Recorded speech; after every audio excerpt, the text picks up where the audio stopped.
Rushing Manhua. Our work begins with a man tied to a chair. He is desperate because it seems he is moments away from being tortured. The executioner confirms that he is Kim. If the 20-year-old John coming from South Korea on Earth in his paper, there is also the information that he likes to play FPS games and hates matcha desserts. The young man didn't seem to be paying attention, so the executioner cuts off his ear, asking if he can hear or if he needs a hearing aid, and tells the boy to answer his questions again. But this time he just wants to hear yes. The person who killed the second princess, Netanya, was it the warrior Kim of the land? Suddenly we see the normal life of the boy, who apparently is our prota. His name is Kim. If the John and he just got into college, he's a freshman. We see him leaving saying he's going to college to study, but then he leaves the door and enters another dimension. Surprised, he wonders, where is he? And what is this? 4 warriors were summoned and he is one of them. 1 high school student, 1 child, 1 grandpa, and Kim, who is a university student. Tremblingly, he thinks, will he be the protagonist of this world? Will he gain skills, 1 sword, and a saga to follow? Well, he will strive to be number 1 for sure. Then he starts shouting phrases that open status bars in games and animes, but nothing happens. A girl appears saying that unfortunately there wasn't a skill window or things like that, but they have skills. She then says hello to the warriors and introduces herself as the second princess of this world, Netanya. She is eager to work with them from now on, and will check their special abilities with an artifact in her hand. But when she goes to see the protagonist's ability, she makes a face of fear and happiness and says, "Ability that is from storage." Suddenly, the heads of the princess's servants burst, and a man attacks her from behind and pierces her belly. When she goes to say something to the warrior before dying, the mysterious and all-black man kills her with lightning,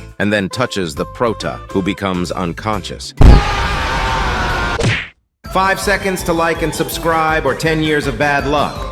When he wakes up, only 3 warriors were alive. However, only 1 was covered in blood, he who was sent to prison with a necklace that seals magic, the public prison of Guena. There, a man tells him that he is very unlucky to go straight to the prison built by the superiors of that world, which is 7,000 meters above the ground, all because of his first mistake. The prota keeps thinking that it shouldn't be like this. A student who was thrown into this world should have a better and brighter life, but he is trapped, and what comes to his mind now is what his life will be like from now on. Maybe he will be locked up until he dies. He doesn't know. All the new prisoners were placed side by side. Then the head guard introduces herself and says, "Good morning." She says that they should just call her guard. Just looking at them, she says that she feels like vomiting and sees that they don't. They feel remorse for their sins. They are the scum of society and must face reality from now on. There we see a reflection of the high school student with his skills and the general of the Demon Lord's army seeking revenge returning to prison. The guard is saying that no one has ever managed to escape from there. But as she talks, she starts looking at our prota and says that he aroused her interest. The prota keeps thinking, why him? And she says that anyway,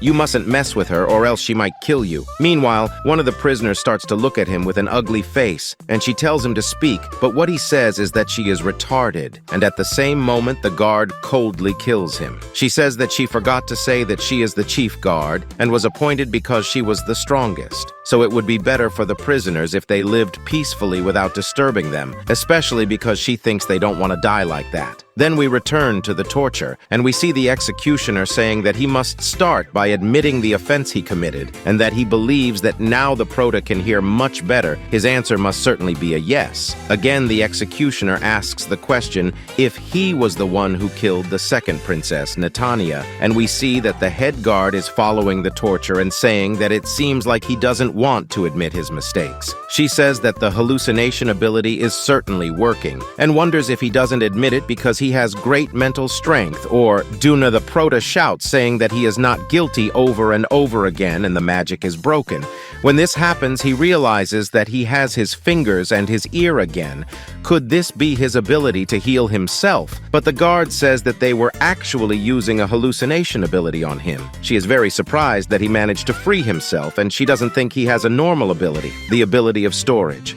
The executioner has been saying that he doesn't think it's just that, it's probably because of his loose collar. The Prota wonders about her ability to torture with hallucinations. He says that she took him in and then tortured him from the first day. They are crazy. Human rights do not exist in this world. Then the guard starts to tell a story about a village. There only 300 people lived there, and in one day, a warrior from the earth came to this world, and 257 people died. The warrior's ability was God mode. It allowed him to use commands of games, console, and before she ripped the guy's limbs apart and left only his head, he said that all he did was force people to quit. The problem of the warriors of the land, and that they treat it there as if it were a game world. And because of that, everything has become a big mess. Killing people and saying it was just training, or robbing people and saying they were trying to get close to people, all as if they were games. She asks him if his heart didn't break when he killed the princess. If he doesn't feel any guilt, then the young man replies that he didn't kill her. That's a false accusation. What would he gain from it? Why did he kill her? Would kill. So she kicks him and says that she is going to say something very important,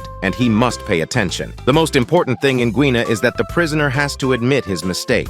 Innocent or not, that is their job. After all, there is just an arrest, and it's none of her business whether he's being defrauded or not. Their job is just to correct and teach. She then welcomes him to this world and punches him in the face. Then we see him thrown in his cell, thinking that life is not easy in this world. It is very different from Earth, and there he has no friends or family. But suddenly a light starts to come on and the princess appears. Crying, Prota wonders how, as she is there, Princess Netania, the princess asks him if he would like her to free him from this place now, and stretches out his hand. The warrior wonders what is happening. Is it an illusion? But it is so real and seems to be true. He asks her if she is still alive because he saw her die and he is sure. But even if he be curious to know how she survived and how she is here, he is very happy because if she is still alive and was not murdered, it means he will be free from this false accusation. But she responds that unfortunately there is no longer any way to prove her innocence. The Prota is perplexed. What does she mean by that and why? But she says that there are several reasons. But first she explains she is dead. And that is just his etheric form, where the soul is the core of the body and the body is the mana. Only people on Earth can see.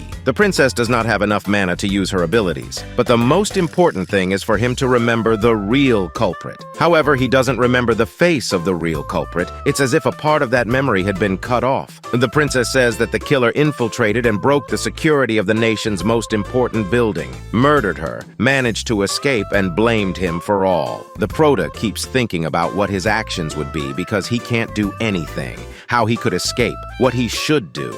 He would be the one in a position to be executed. He was summoned to this world without even being asked, and he was tortured. The protagonist tells her to stop talking nonsense and say directly whether or not there is a way to get out of there. The princess says that there is even a way, escaping from the 7,000-meter-high prison. We jump to another torture session by the Prota, where he stutters something and the executioner takes off his gag to understand better. He then admits that he killed the princess and her subjects. He was terrible, and he feels terrible. After 2 days of torture, he had to regret something he didn't even commit. One of the executioners says that he finally admitted, and a woman, Amber, from the patrol team appears there. She arrives saying that he is the one who killed the princess, and it's even funny how he seems so silly compared to the rumors. The killer seems uncomfortable with her arms tied, so she unclasps them and says, "It's a pleasure to meet him," the executioner exclaims for her to stop talking and take him away. The Prota doesn't understand what's happening, and she tells him that they're done with. That's it. The most important thing in Guena is that the prisoner confesses his sins. Everyone who came there is human, so if he had said yes before, they would have stopped. But she says that, of course, if he admits it, he won't be able to refuse anymore. Nothing, as it would be a problem for rubbish that was placed in the bin to come out again. Amber says that they better stop with these dark conversations. They should talk about other things. So she introduces herself again and talks about the patrol team. They are elite members of the guards with the highest combat skills. Amber is the person responsible for the session that the Prota will be in. That's why he is going with her. And also, if he makes a scene, she will be the one who will kill him. Then they arrive at a place she wanted to show him. It even looks like a beehive, and that's what execution in Guina means. The Prota asks if people are used as batteries, and she says she can call it extraction. There they drain the mana and extract their abilities from the shell, the so-called body. People are also the most important resource there. The prisoners have very special abilities, and that in itself is already a reason for them to be imprisoned. She says that she heard from the captain that the Prota's ability is very special and unique too.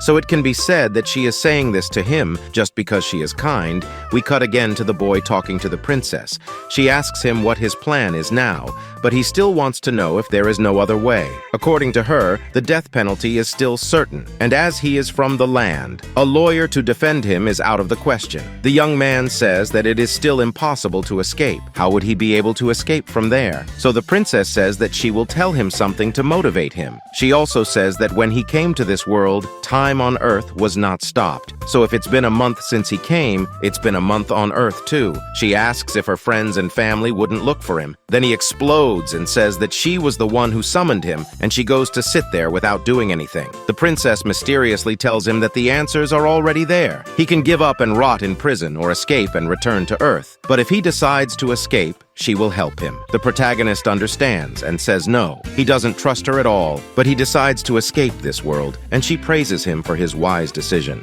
That's all, guys. Leave a like and subscribe to follow the next videos. If you want to continue this work or there is another one that you want to become a video, comment below.